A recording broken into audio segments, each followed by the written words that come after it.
Hello, good morning. If you're in the Pacific time zone, however, I realize there's students or prospective students joining us from elsewhere in the country and in the world. So, good afternoon, good evening, wherever you're from. Thank you so much for joining us today.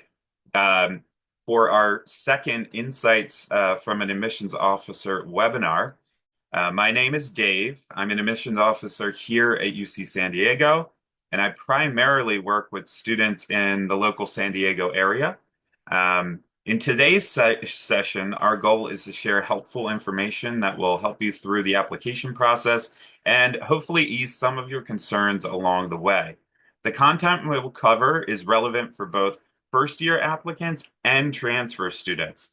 I'll be serving as today's moderator, but I'm also joined by another admissions officer who will provide additional perspectives and insight as we move through the presentation. So let's get started. However, before we do, I'd like to share a few quick housekeeping items with you. Today's webinar is being recorded. A copy of the recording will be available in about 2 weeks on our undergraduate admissions events recordings page. So you'll be able to revisit the information at your own pace.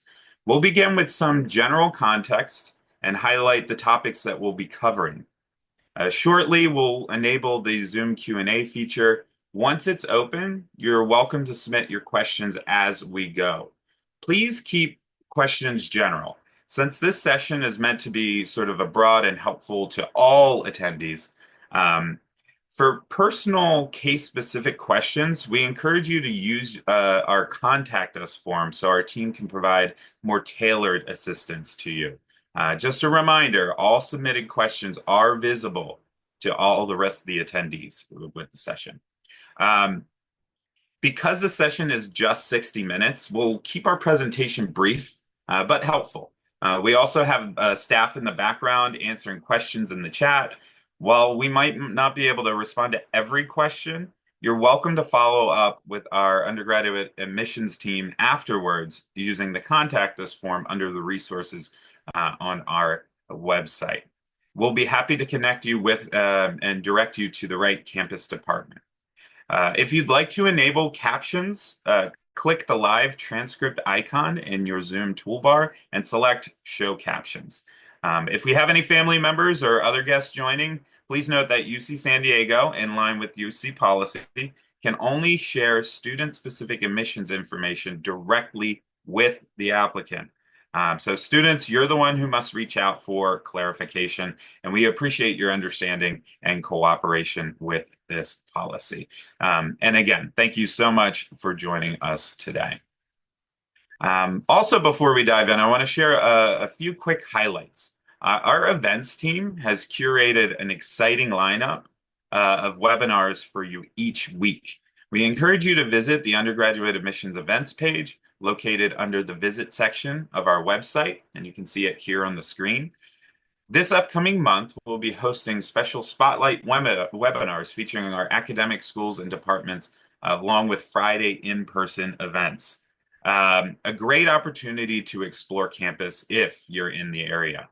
Be sure to bookmark our events page and register early, as spots often fill up quickly. If you're joining us, if you join in late or happen to miss any of the earlier September webinars, like our Mastering the UC Application session, where we walk through the UC application, we encourage you to visit the events recording page on the undergraduate admissions website under the resources. Many of the recordings will be posted next week, so be sure to check the page regularly to stay up to date. And then remember, please to submit general questions during today's webinar. Nothing student specific or very case-based. If you need assistance or clarification regarding your personal circumstances, we encourage you to visit, again, our Contact Us form, which you can see here displayed on the slide, on the undergraduate admissions website, located under Resources. Here you can submit inquiries directly or explore our FAQ question, which addresses many common questions and concerns that we receive. All right. And I'd like to share a quick snapshot of our campus. We currently have almost 35,000 undergraduate students, as you can see. And each year, our incoming student class breaks down into two groups. Roughly two-thirds join us as first-year students, so students who completed high school and going right into college, and then or right into college or university. And then about one-third are transfer students, and they're primarily coming from California community colleges. So we're a very transfer-friendly school, and the UC system in general is a very transfer friendly system. Our student body is diverse and far-reaching. We have about three-fourths of our students are from California, but all over California. But we also have students coming from 45 different US states and over 100 different countries and regions worldwide. When it comes to time to degree, our first year students are typically graduating within the 4 years, and transfer students are graduating in just a little over 2 years after their transfer. And finally, I'm proud to really highlight our retention rate, which you can't see on the slide here, but we have a 95% retention rate. This means that 95% of our students are choosing to stay at UC San Diego after their very first year, which is really the mark of a positive student experience. Students feel well supported. They feel like they are able to handle the rigorous academics and balance that with engagement in the community. And so they're choosing to stay an additional year after their very first year. So if you want to kind of get a clue as to whether or not a college or university has a positive student atmosphere, a retention rate is actually a pretty good indicator on that.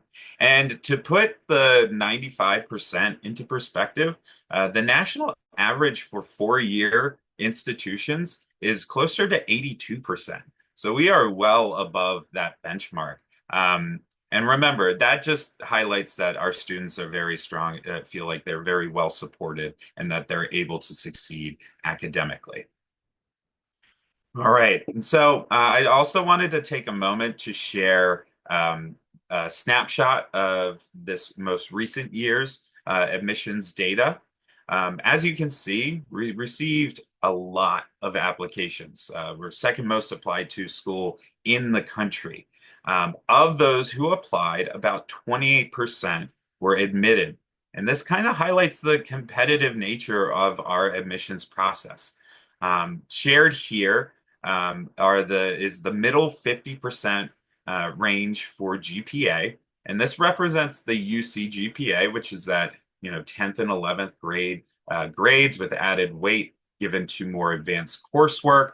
And so this kind of represents sort of that middle 50%, kind of that average of GPA for successful admits from this past year.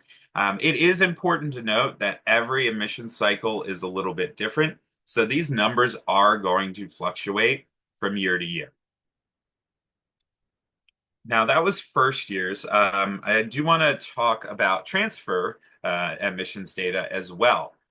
So we received about, you can see here, 22,500 applications. And of those, about 55% were admitted. Also reflecting competitive nature of our transfer admissions process. Our middle 50% GPA there also gives you a sense of the academic profile of this incoming group. And again, just like with the first year data, this is just reflective of this most recent year. It can slightly fluctuate from year to year depending on the applicant pool. All right. Now that we've shared sort of an overall snapshot of our admitted student numbers, it is my pleasure to introduce my colleague, uh, Olivia. Would you mind telling us a little bit about yourself? Yeah, definitely. Hopefully, y'all can hear me okay. My name's Olivia. I'm an admissions officer with UC San Diego. Um, I've been working in undergraduate admissions for just over 7 years, but I was formerly with my alma mater at UC Davis. But I've been with UC San Diego for about 2 years now. I primarily recruit in like the Northern California area, so like Sacramento, some North Central Valley, and then some East Bay. But obviously, I'm happy to help students from all over the place. And then I primarily work with domestic students, but that's going to be both first years and transfers. But I'm excited to get started today. Great. Thank you for the introduction, Olivia. Our next slide, you'll see the various topics we plan to cover over the next few minutes. We'll keep information concise to ensure that all of you out there get the most out of this webinar. If time allows, we'll also touch on campus life and vibe and student involvement. Um, Now we are enabling the Q&A feature, so you can submit questions related to the topics we're discussing. We do ask that you listen to the content first before submitting questions so that we can cover as many of the answers, because we may cover many of the answers in the presentation itself. So please try to submit questions only if you need further clarification on the topics that we discuss. So Q&A will be going live, but remember, listen to the content first. If you need clarification, then go ahead and submit your question in the Q&A. Thank you so much. All right. So our first topic, UC GPA. I kind of briefly mentioned it in the snapshot slide that I went over earlier. But can you explain how the UC sees and calculates GPA, Olivia? Yeah, Dave, that's a great question. So for this slide, we are focusing on first year applicants. So for California applicants, we're generally looking for at least a 3.0 in all of your A through G or college preparatory courses. That is, typically our successful applicants are going to exceed that 3.0, but that is the minimum for California applicants. For non-residents, the minimum is a 3.4 in all of your A through G courses. But again, students typically exceed that. The UC GPA only includes your 10th and 11th grade courses for first year students. Obviously, we're looking for you to fulfill your A through G requirements, but the actual GPA requirement or the calculation, I'm sorry, it only counts those 10th and 11th grade. Your ninth grade courses don't factor into that GPA. Your 12th grade courses, we're still looking at the rigor of the courses that you are taking your senior year. So, try not to think, oh, I can just take it easy, because we're still looking to see that you're challenging yourself, but it's not going to be in that GPA calculation. We're not just looking at a single number, which is something I appreciate about the UC system. We consider a number of factors, but in this slide, we're talking about, course rigor, so the difficulty of classes that a student takes, your grade trends over time. So are you generally improving with your grades as you've progressed through high school? And then we are also kind of, the way that your regular GPA goes. Each letter grade receives points. So for an A, you'd receive a 4 points. B is a 3 points. C is 2 points, etc. Pluses and minuses are not counted. If you kind of have some trouble with this, I always recommend there's a really great resource on the UC website. If you just Google UC GPA calculator, it kind of lists all the fine print about this, and you can kind of go through. But I do want to note that honors courses, as well as AP, IB, or UC transferable college courses do receive that extra GPA point. For 10th grade, a maximum of 4 honors points can be added, and then grades of D or F in honors courses don't earn those extra points. So just a heads up to you guys. All right. Thank you, Olivia. So to recap, UC GPA for first year students and applicants is calculated different than your standard high school GPA because we have our sort of own rules about which courses and grades that we want information about. For details, I mean, you can access the UC website to review those first year and transfer requirements. I do want to note because, I kind of harp on this point, but It's very important to understand that the GPA used in this calculation is always going to look a little bit different than what's on your high school transcript. So just remember it's the A through G, it's 10th and 11th grade, and it's the additional weight for those honors courses, as Olivia outlined. I also wanted to share a little bit about AP credits as well. So basically, if you report test scores on the application, you'll submit those test results to us if you are admitted and are accepted. Scores with AP scores lower than 3 won't negatively affect your admissions chances, but adding test scores that are those fours, fives, anything that's passing can add value to your application. And then at the same time, not only are you adding value to the application in that regard, but you also can get college credit for those passing scores. So we do have sort of a chart that kind of outlines how those transfers, those credits will transfer. And that's a resource that we have available online in our course catalog. And so I just wanted to mention that briefly about our AP credits. So moving on to our next topic, and thank you, Olivia, for all that you shared earlier about the UC GPA. For transfer, I know a lot of information so far we have discussed in the last slide was specific to first year students.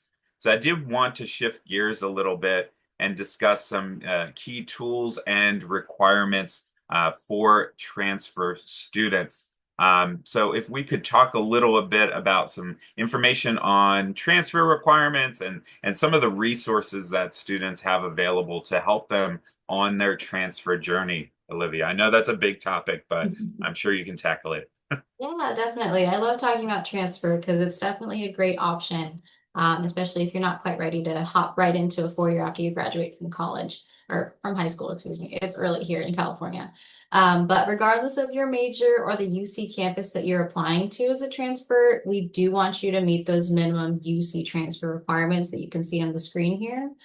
So the first thing that you're going to see is that 7 course pattern to complete by the end of the spring term prior to fall enrollment. So if you're applying this year to come in fall 2026, the latest that you can take your transfer requirements is going to be spring of 2026. And that 7 course pattern consists of your 2 English composition courses, your 1 transferable course in mathematical concepts and quantitative reasoning. And then we want you to take 4 courses from at least 2 of these 3 areas. So you see the arts and humanities, physical and biological sciences, social and behavioral sciences.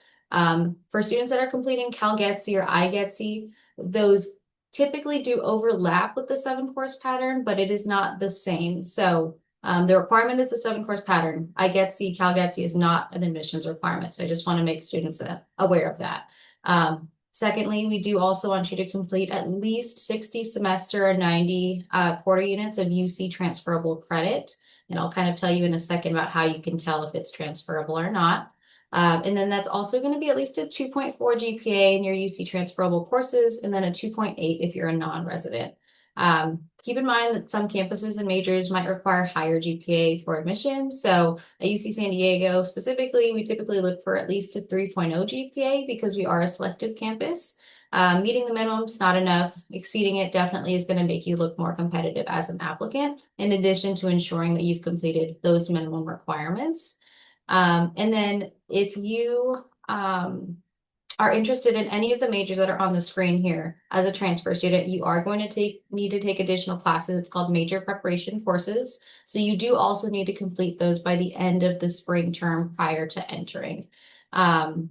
So just keep in mind that any of these majors, you're going to need those extra classes before transferring. You can't take them in the summer before you come in or once you start at UC San Diego.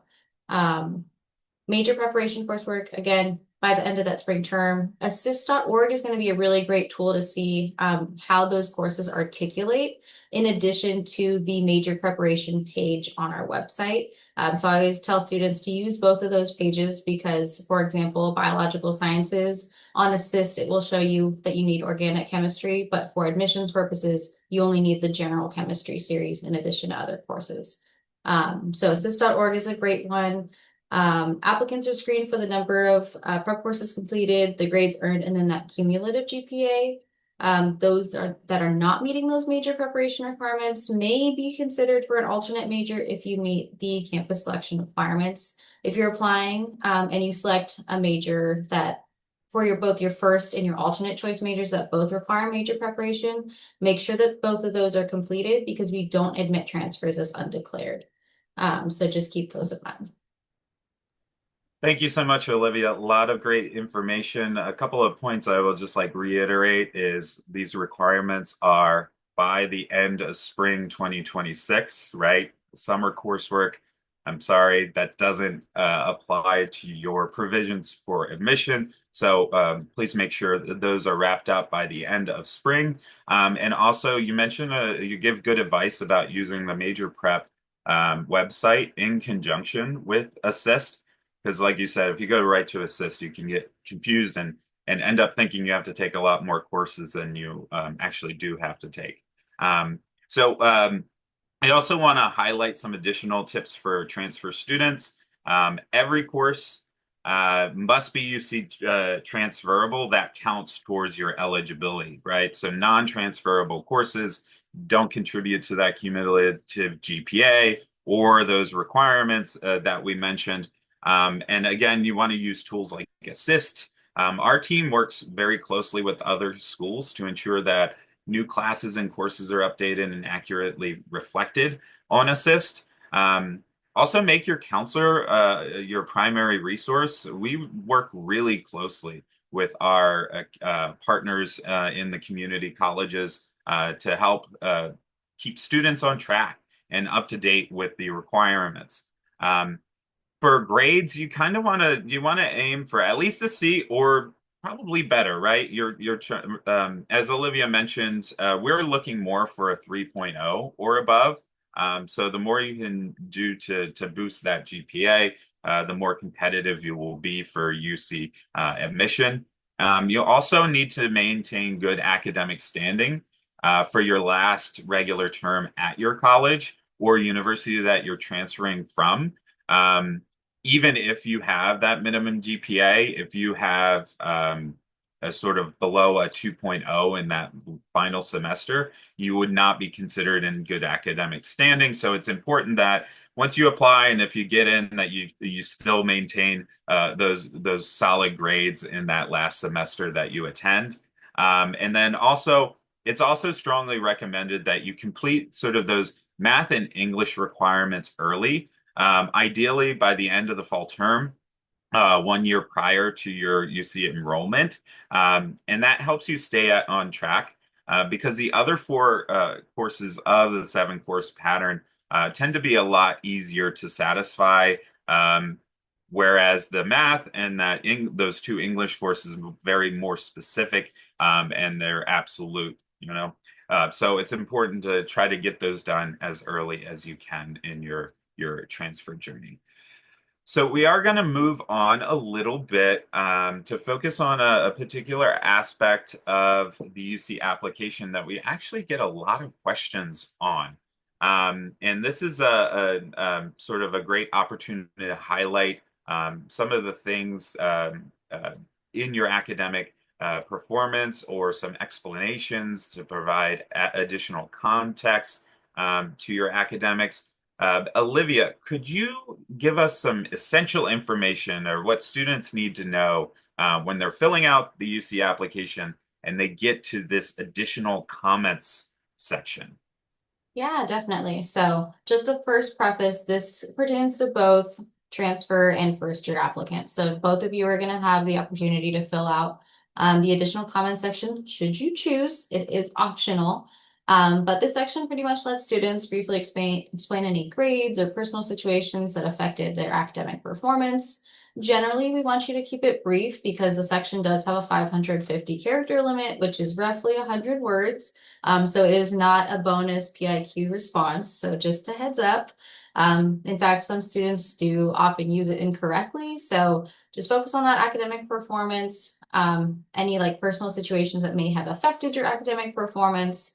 Again, keeping it brief. Please don't include any links. Unfortunately, we will not be able or allowed to go and access them, despite how cool your YouTube channel is.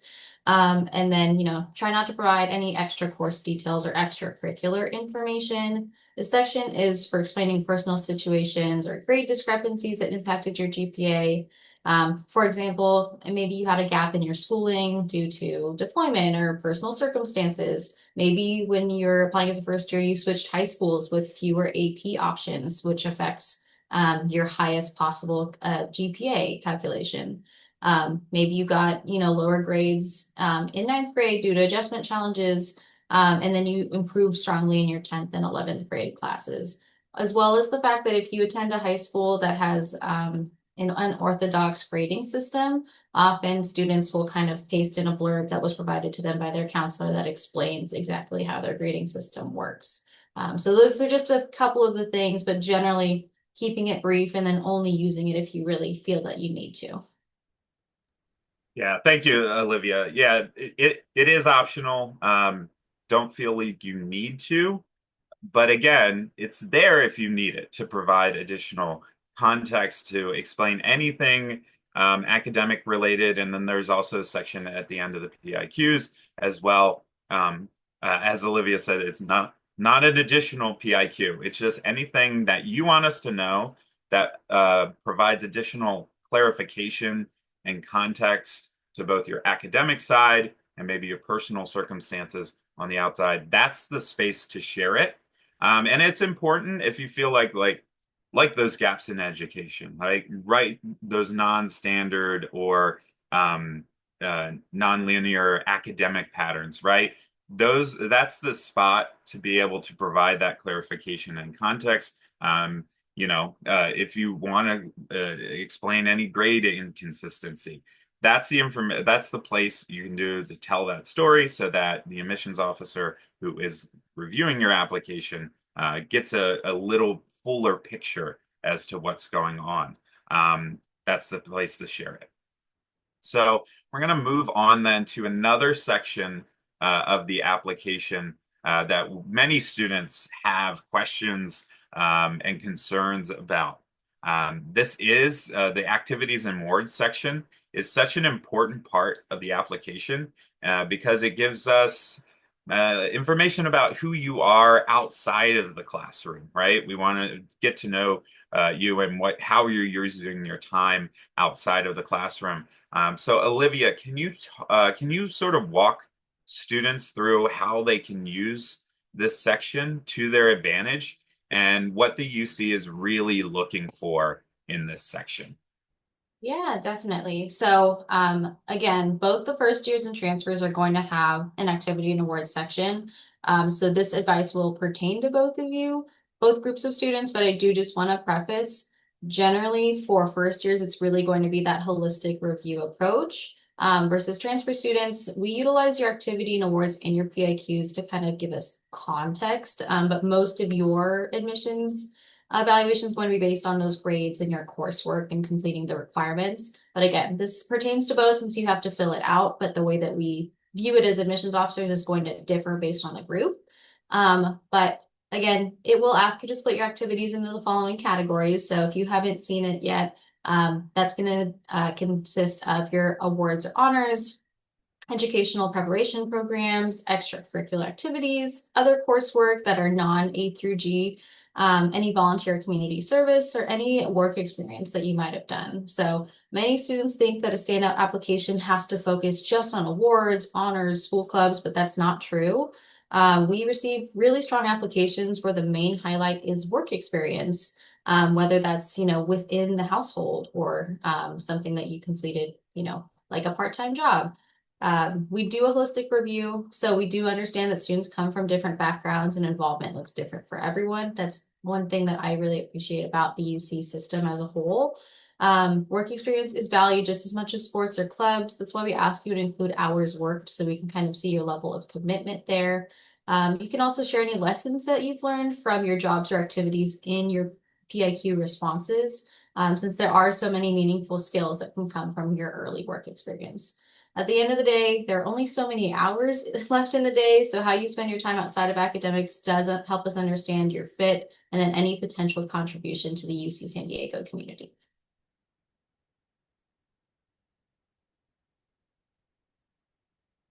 Dave, you are muted, my friend. The mute button is tricky. Thank you so much, Olivia. That was excellent information.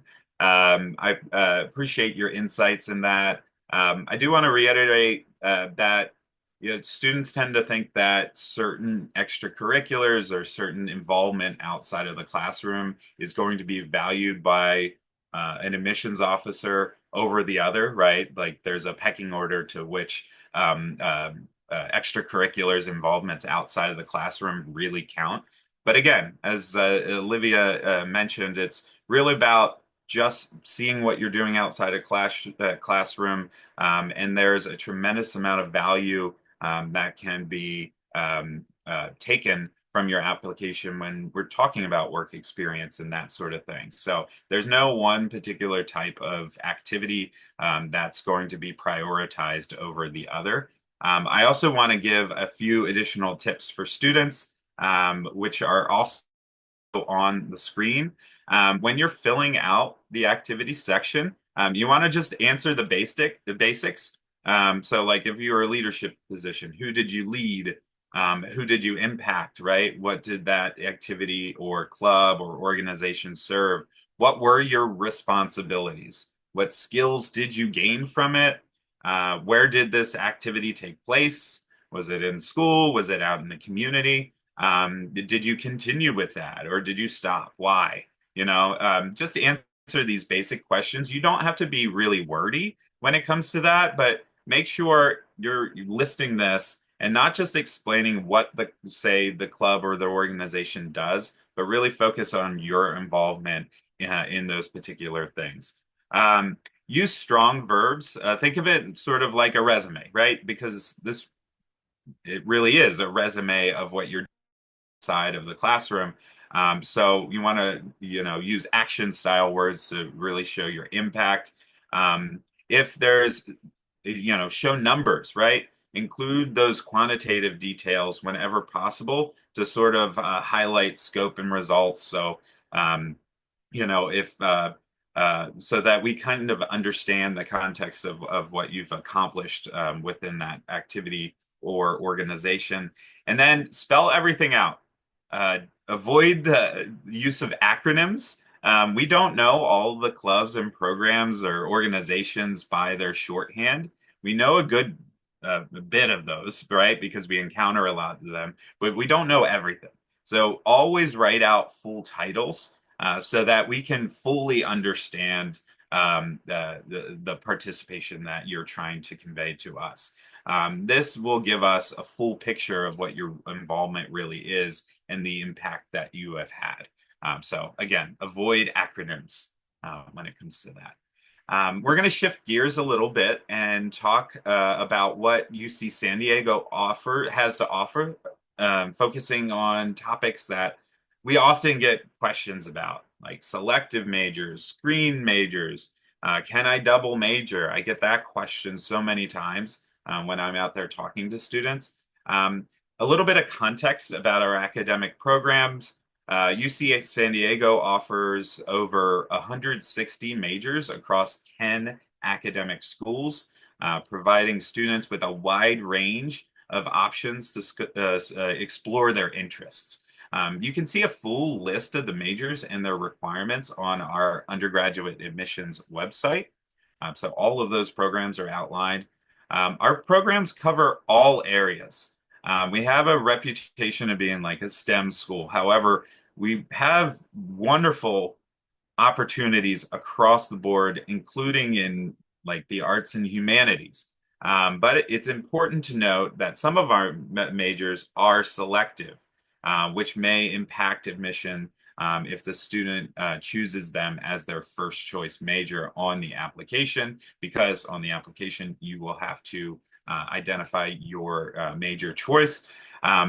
So, Olivia, can you explain sort of what selective majors are and how they differ from, say, screened majors, because you will also get that term thrown out a lot. Yeah, certainly. So, yeah, definitely a very popular question for Dave and I. So, selective majors, the definition is that we get more applications, more interest than we have space available on our campus. So, because of that, that means limited space, teaching resources, laboratory resources. When we admit students and we create a class of incoming students, we want to make sure that students have all of the necessary tools and the equal opportunity to succeed. And if we pack every major with all of the interest that they have, it's not going to be fair to the existing students. So you do have to keep those things in mind. You can see on the screen here some of the, all of our current selective majors. So anything in data science, public health, and then all of the majors listed here from the Jacobs School of Engineering. So those are going to be all of our selective majors. When you're on the application, just make sure that you if you're selecting a selective major, put that as your primary. And then we typically recommend students to put a non-selective major for their alternate choice. That is ultimately up to you, but just know that that may lessen your chances of being admitted just because there may be way more interest. Do keep in mind that these things can change. So other majors may move between being selective, screened, and a screened major is essentially when you are here as a student, you are able to switch into a screened major, but you have to take the necessary coursework prior to switching. So just do keep that in mind. For example, I believe nano engineering is one of those screened majors that you can switch into, but you do need to take additional classes to be able to do so. And that's going to depend on student demand and resources. So whatever the students of your class are interested in that year may very much change, whether that's depending on, what's trending on TikTok or, what current jobs are being offered, things like that. So timing for updates, newly selected majors are identified before the end of winter quarter each year. They remain open to students through spring, but are closed to incoming students until the next eligible cycle. And then newly screened majors are announced the quarter before screening requirements go into effect. So do keep a couple of those things in mind. Just as a whole, selected majors are also pretty hard to switch into once you're here on our campus. So you actually can't apply to switch into a selective major until after your first year. And even so, it is not guaranteed. That entire process is administered by the colleges. Um, and I'm so sorry. I think I jumped ahead, Dave. So I'm going to pass it back to you. That is okay. Really great information. Thank you so much. So yeah, we are going to talk a little bit about switching to a selective major. As Olivia said, there is no guarantee that you'll be able to switch in to a selective major. So admissions really is the best opportunity to get into one of those selective majors, because then if you're not admitted to that selective major, you're admitted to, say, an alternate. It is going to be difficult. There's no guarantee. So the first opportunity to apply to switch is typically the summer after your very first year. And it's it's really important to only select your missions with with UC San Diego if you're happy with your non-selective major that you're admitted to. Don't rely on the possibility of switching. Ensure that your academic plan works with the alternative options available. Um, Olivia, could you provide a little bit more detail about the selective major process and kind of highlight other essential information that students should keep in mind? Yeah, definitely. So again, really reiterating, there's no guarantee of switching once admitted. It's not impossible, but it's fairly difficult depending on what major it is. And I do again want to highlight the Division of Undergraduate Education oversees that process, not undergraduate admission. So once you accept your offer, we get you, your classes, your transcripts are looked at. You are then passed on to the other departments of our campus. Uh, they do receive some technical support from the Jacobs School of Engineering, Office of Engineering, Computing, and Enrollment Management. So they do typically drive the process and enforce those requirements. Admitted students do have to contact their division directly. Unfortunately, our office cannot help with that. Um, like I said earlier, the application to switch into a selective major is allowed once per year. So it's going to be typically between your fall and your summer and your fall quarters. The exceptions there are going to be public health, and then mechanical and aerospace engineering allow continuing transfer students to apply to switch. All other selective majors do not. And then selection is based on a point system, considering academic performance and other factors. So that point system is on the screen. You cannot switch if you're recently admitted or if you haven't completed your first quarter. And you do have to complete required screening courses for the desired major with a C minus or higher in each course and a minimum 2.0 GPA. There is no appeal process for students that were not selected, and students should be prepared to consider their alternative options. So just some things to keep in mind there, like Dave mentioned, if you're interested in a selective major when you're applying, put that as your primary choice. Because as I've kind of explained here, it is kind of a more tedious and lengthy process. Thank you so much. Perfectly said, Olivia. And if you're fully committed to that major, that selective major, and you do have opportunities elsewhere, it might be best to pursue that path, right? While UC San Diego wants to enroll everyone, we recognize that there's limitations, right? And it's important that students choose a school that's best for their future. So again, admissions is the best time to get into those selective majors. If you don't and are admitted to an alternate and you still want to come to UC San Diego, fantastic, but you have to be prepared to study that alternate major, right? And the undergraduate education website actually has some really great resources to help students pick an alternate major that sort of may align with the career path that they wanted to pursue with that selective major.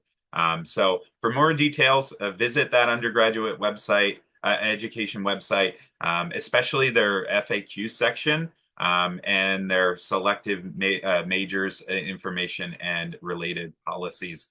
So a lot of great information for you to kind of highlight this topic and to dive a little bit more deeply. And again, I want to plug that alternate major resource that they put out because if you're thinking like, oh, I'm computer science and that's selective, what should I select as an alternate major? Well, the undergraduate education website, that resource that I believe that we just linked in the chat, will give you some ideas of what you can select as your alternate major. So really great resource to use.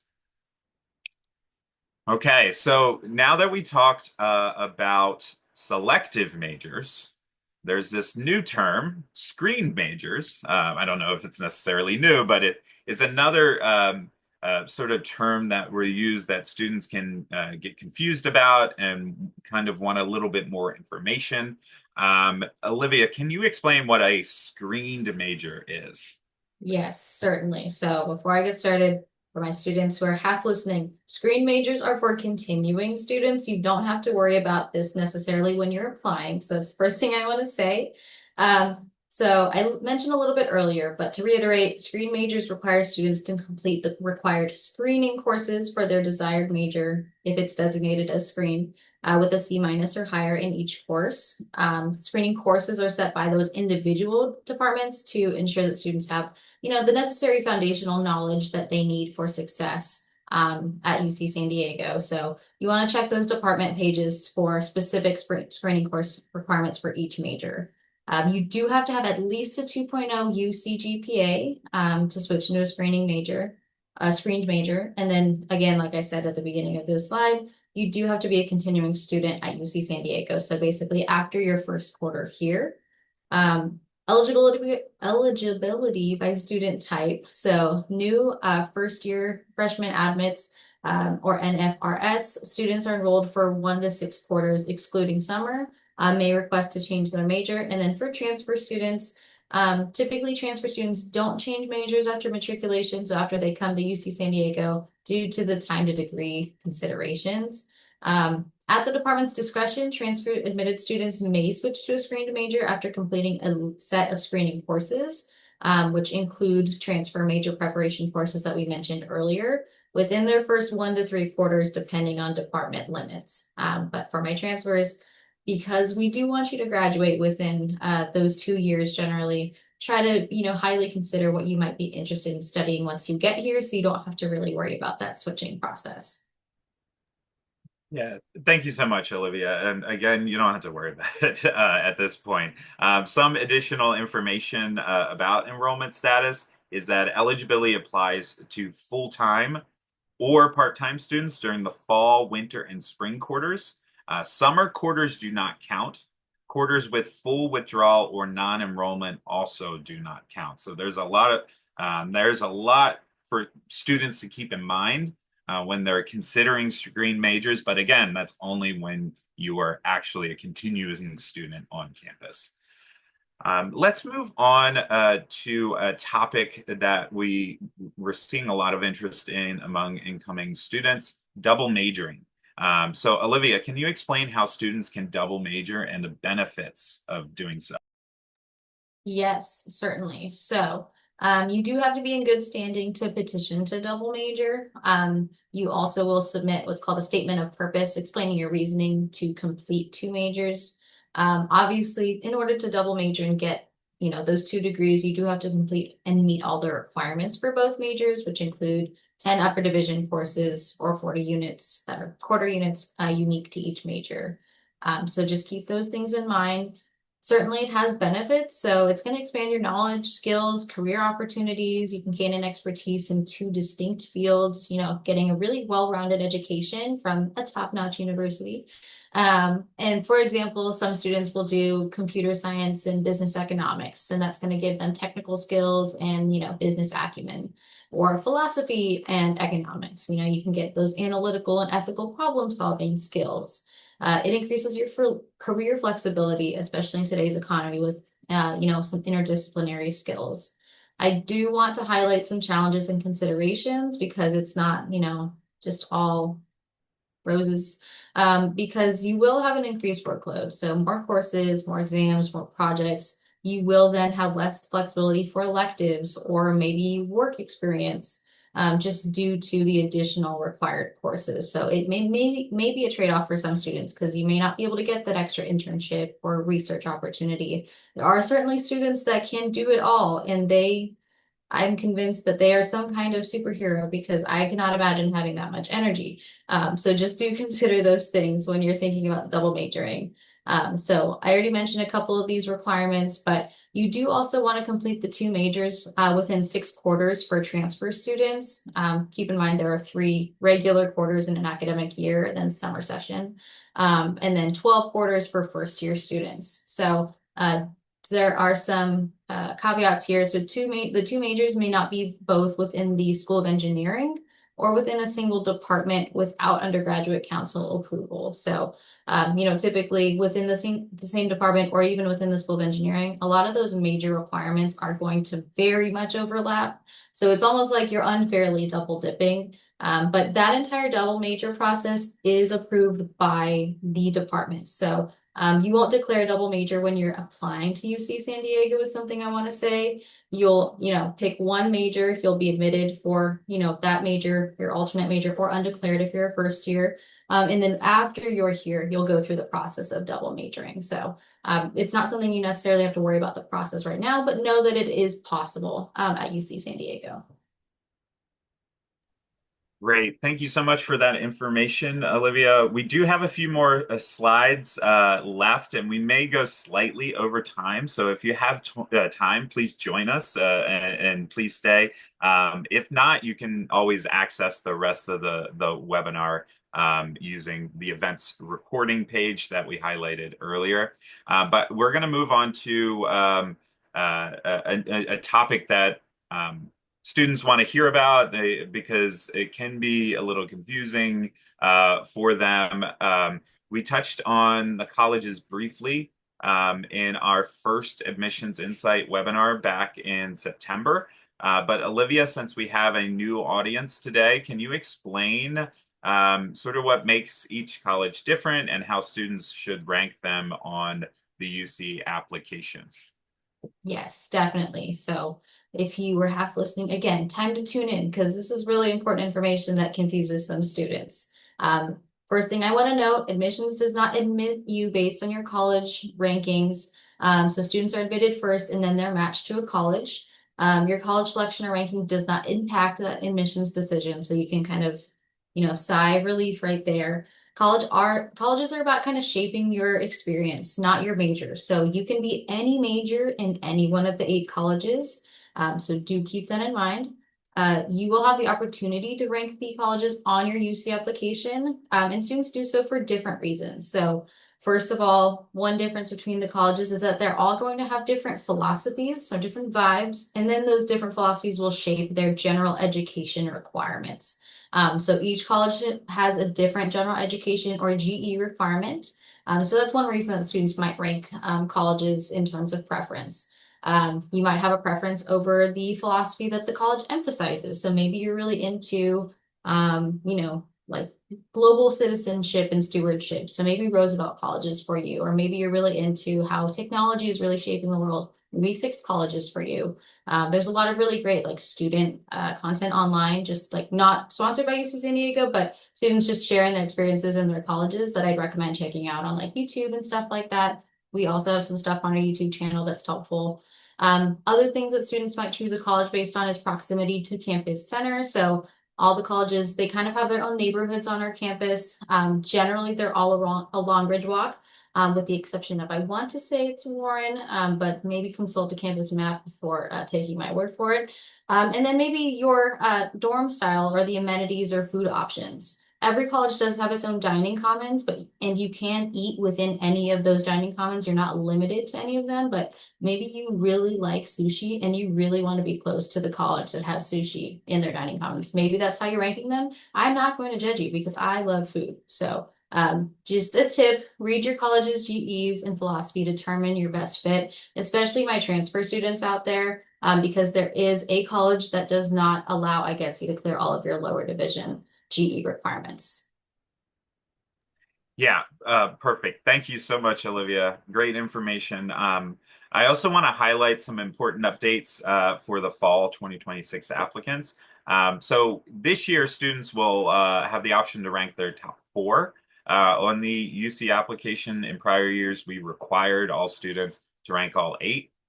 You can opt out of the ranking, but this places you in a random lottery. And UC San Diego will just then assign you to a college after they've decided to admit you. So most students do receive one of their top choices, so it's important to rank thoughtfully. Once admitted, requesting a transfer to another college is almost impossible. So really be careful and consider all your options. And I personally highly recommend that you rank those on the application. I also wanted to make another plug for the events recording page. Our events team has created an excellent colleges webinar that explains this topic in further detail. It's a great resource to revisit after today's session or anytime before you submit your UC application. Now that we're in October, that means we're just about 2 months away from the UC application deadline. So, Olivia, can you walk students through the application process and key details they should keep in mind? Yes, definitely. So when you fill out the UC application, it's called the UC application for a reason because one application will allow you to apply to any or all of the 9 undergraduate campuses.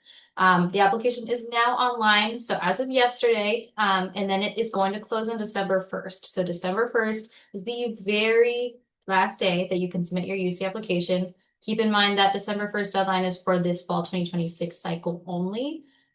We do strongly recommend applying broadly, so give yourself multiple options for admission. Application fees, it's going to be $80 per campus per domestic students, $95 per campus for international students. Fee waivers are available in the application if you qualify. If you do qualify, fees for up to 4 campuses will be waived, so we love that. After you apply in December, students will receive an applicant portal invitation with login instructions. Please keep in mind those login instructions and remember your password. So just make sure to check your email folders regularly and mark UC emails as safe to avoid them going to spam because unfortunately sometimes that does happen. And then the notification timeline. So first year's decisions are released by March 31st. There is no like official date in the month of March that decisions are going to be released, but just by March 31st. And transfers sometime in the month of April by April 30th at the latest. To accept your admission, if you are admitted, the last day to accept your offers for first years is going to be May 1st, and then the last day for transfers is June 1st. Perfect. Thank you so much, Olivia. Could you maybe share some additional insights students should keep in mind as they prepare and submit their UC application? Yes, definitely. So before you submit, please make sure that you fill it out carefully and accurately.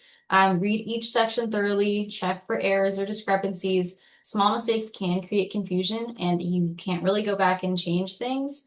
Do you remember that UC San Diego is test blind or test free? We do not consider ACT or SAT scores in our review. So you might have noticed there's not even a place in the application where you can submit those scores. We also don't accept letters of recommendation, so everything we learn about you must come from your application. So do keep that in mind. Being, getting so many applications, we just don't simply have the capacity to review all of those, unfortunately. After submission, you cannot go back and change your academic record or add new activities or experiences. That's why it's critical to really get it right that first time. So if there's anything that you are going to double, triple, quadruple check, it's going to be your college applications. If possible, maybe have a family member, a counselor, trusted mentor review that application for clarity and accuracy before submitting. Keep in mind, we don't know you personally, so your application is really that chance to showcase yourself in the best possible light. So think of it kind of as an interview on paper. The UCs don't do interviews, so you want to present yourself as your best self beyond just those grades. Yeah, thank you. Thank you so much, Olivia. I also wanted to highlight a few very important reminders.